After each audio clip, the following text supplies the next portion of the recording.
कर भला तो हो भला। आज की कहानी। एक प्रसिद्ध राजा था जिसका नाम रामधन था। अपने नाम की ही तरह प्रजा सेवा ही उसका धर्म था। उनकी प्रजा भी उन्हें राजा राम की तरह ही पूजती थी। राजा रामधन सभी की निष्काम भाव से सहायता करते थे, फिर चाहे वो उनकी राज्य की प्रजा हो या अन्य किसी राज्य की।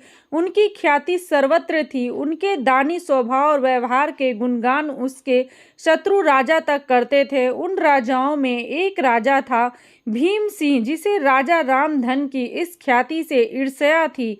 उस ईर्ष्या के कारण उसने राजा रामधन को हराने की एक रणनीति बनाई और कुछ समय बाद रामधन के राज्य पर हमला कर दिया।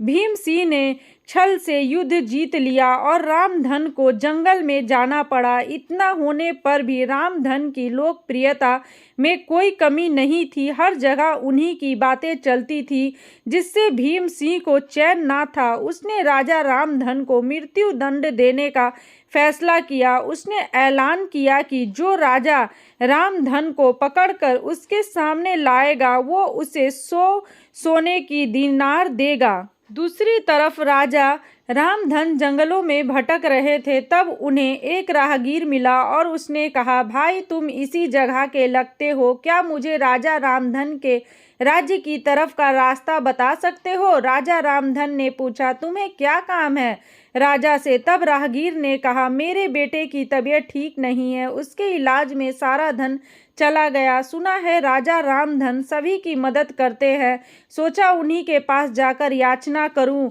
यह सुन राजा रामधन राहगीर को अपने साथ लेकर भीम सिंह के पास पहुंचे। उन्हें देख दरबार में सभी अचंभित थे। राजा रामधन ने कहा, हे राजन, आपने मुझे खोजने वाले को 100 दिनार देने का वादा किया था।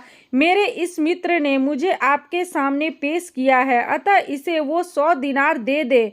यह सुनकर राजा भीम सिंह को एहसास हुआ कि राजा रामधन सच में कितने महान और दानी हैं और उसने अपनी गलती को स्वीकार किया। साथ में राजा रामधन को उनका राज्य लौटा दिया और सदा उनके दिखावे रास्ते पर चलने का फैसला किया। दोस्तों, इसी को कहते हैं कर भला तो हो भला।